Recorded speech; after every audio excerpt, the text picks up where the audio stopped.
in this video, we are going to deal with the excitation systems. So before going with the automatic voltage regulator block diagram, let me explain the basic function of an excitation system. So the basic function of an excitation system is that it is to provide direct current to the synchronous generator field winding. So the main function of an excitation system is that it has to provide direct current to the synchronous generator field winding.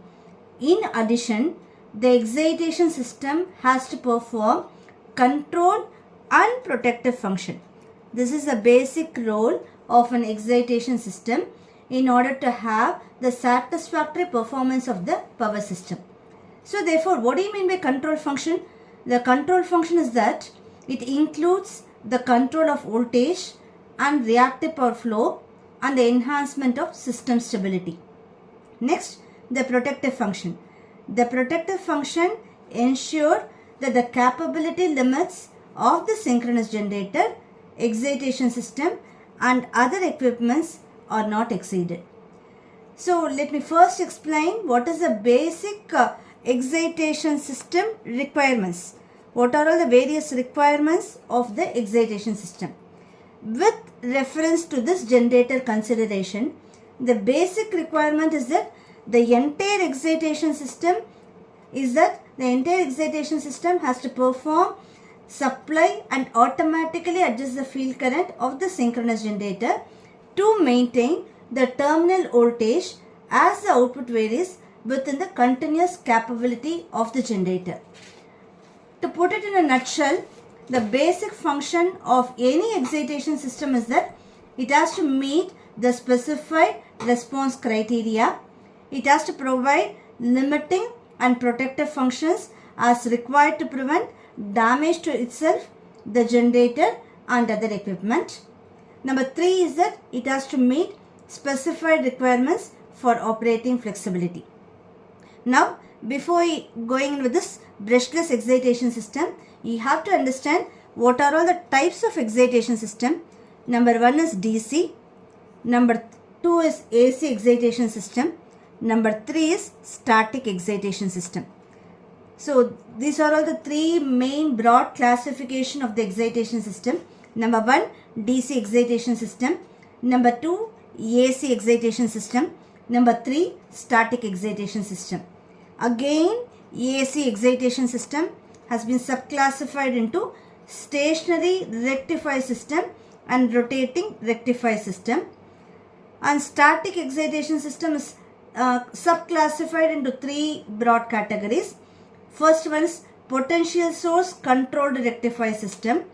Second one, compound source rectifier system. Third one, compound controlled rectifier excitation system. But for the UG degree, you are supposed to know the 3 main broad classification. First one is DC, second one is AC, third one is static excitation system. Now we are going to do the block diagrammatic representation or the modeling of the entire AVR. For this, we have considered AVR, which is nothing but it is a modern exciter or either brushless static type. It is a typical representation of your brushless excitation system. Before going to the modeling, let you please understand what is the basic requirement and why we are going for this type of excitation system. Assume that the load on the generator increases. What will happen then? If the load on the generator increases, immediately the terminal voltage would decrease. Am I right?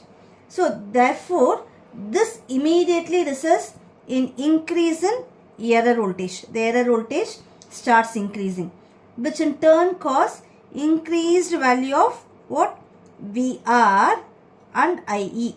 That is VR and IE here. This voltage is increased.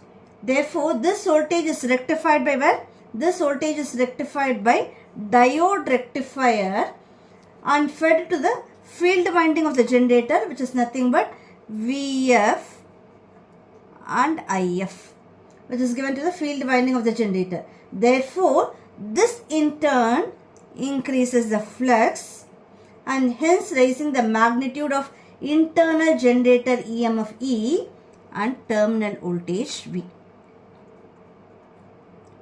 Again I am repeating, as the load on the generator increases, the terminal voltage would decrease immediately.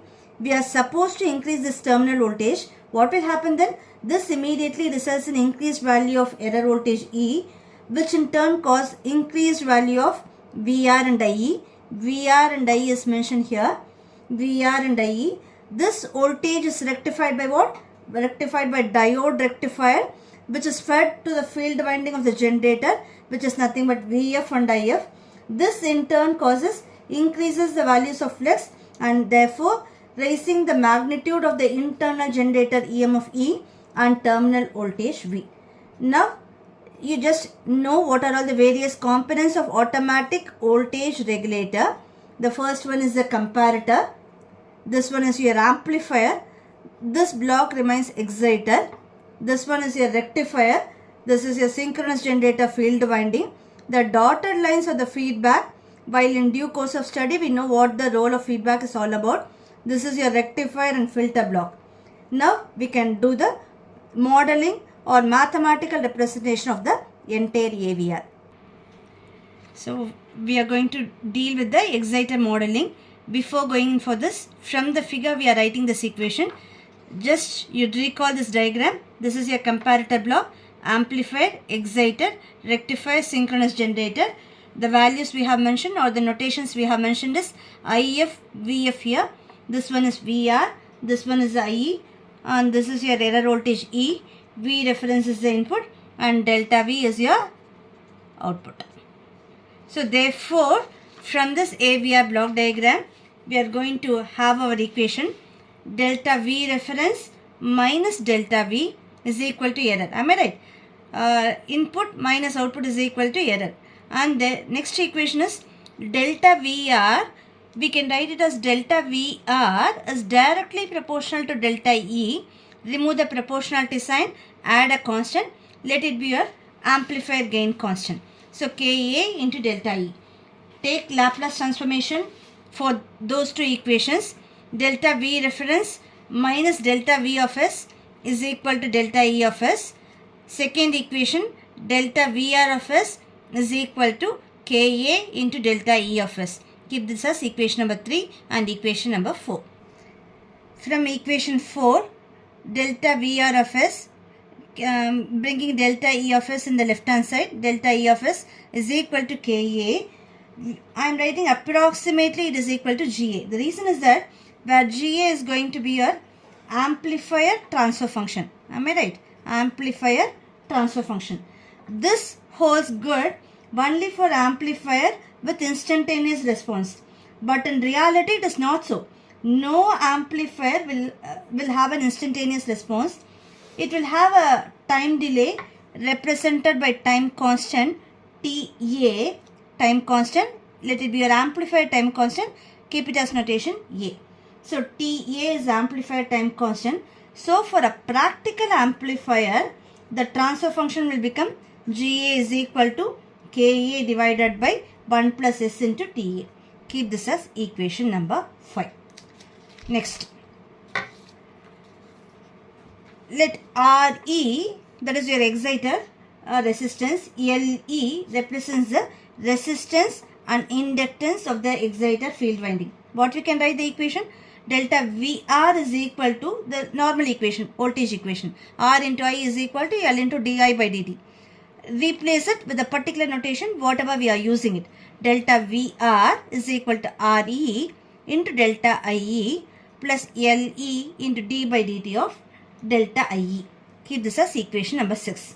Also we know that delta VF, again delta VF, it is directly proportional to current IE. Remove the proportionality, add a constant, let it be some constant K1 into delta IE.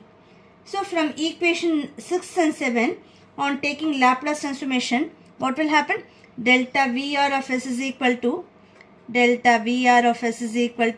Re into delta IE of S plus Le into S into delta IE of S. And next equation will be delta VF of S is equal to K1 into delta IE of S. Therefore, from equation this one, keep this as equation number 6a or 6b. From these two equations, where your exciter transfer function will be output divided by input. Output of the exciter is delta Vf of S, input is delta Vr of S, which is equal to, rearrange, Vf of S divided by Vr of S, divided, you will be having some numerator term, have it in the term of 1 plus S into some coefficient term. So the numerator term, on dividing it, you will get K1 divided by Re, and Te is equal to Le divided by Re, where Ke is your gain of your exciter and Te is your time constant of your exciter. After completing each and every block, it is a good practice of drawing the block diagram. Therefore, we are drawing the block diagram of comparator, amplifier and exciter. This one is your comparator. Delta V reference is the input. Minus delta V, it is given. Delta E is given to the amplifier. This one is your amplifier block that we have drawn it in your block diagrammatic representation. The output of the amplifier is delta VR. It is given to the exciter, Ke divided by 1 plus S into Te. The output of your exciter is delta Vf. So this is going to serve as an input for the generator. Next, we are going to have the generator modeling. Now, coming to the generator modeling, as the terminal voltage equals the internal EMF minus the voltage drop across the internal impedance, we can write this equation. Vf is equal to, again the same equation, R into I plus L into di by dt. The same equation, replace only the notation with whatever notation we are using it. Delta Vf, Rf into delta If plus LFF into d by dt into delta If. The same thing, the LFF is going to be a mutual inductance between shunt and series. I think you may be well familiar with all those terms. LFA is LAF is the mutual inductance between armature and shunt. LFA is equal to mutual inductance between armature and series. These are all the notations that we might have studied in our machines subject. So next, the delta Vf is equal to R into I plus L into di by dt. Next one, we know that E max is equal to If into XL.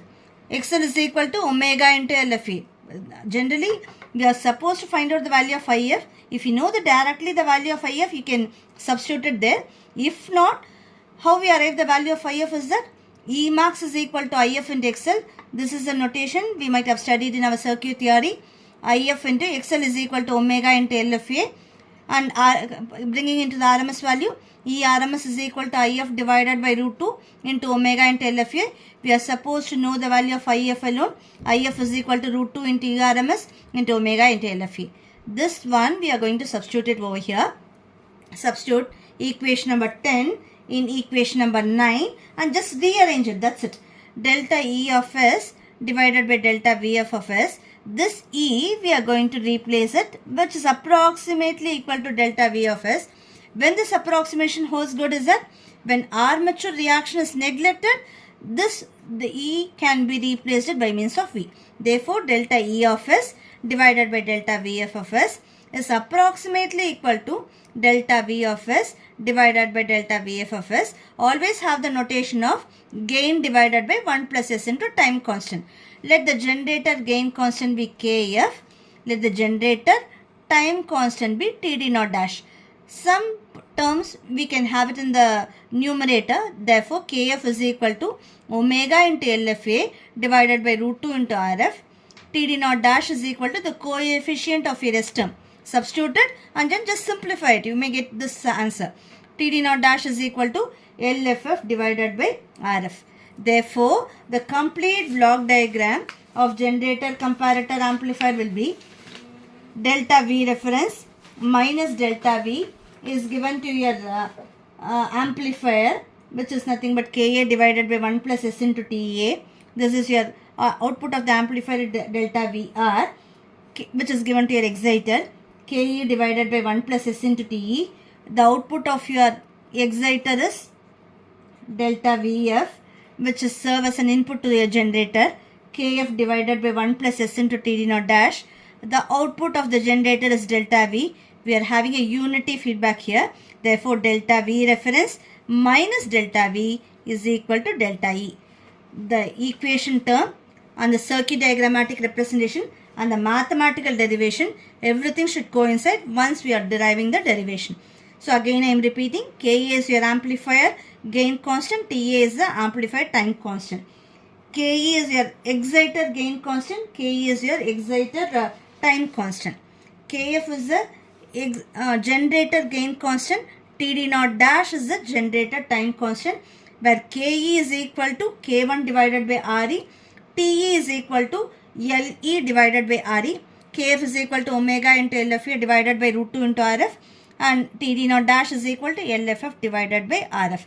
These are all the terms you should be well familiar enough while deriving the AVR block diagram. Normally we will represent it by means of this one, but you are supposed to know what is the gain value of the exciter, time constant value of your exciter, gain constant value of the generator, time constant value of your generator.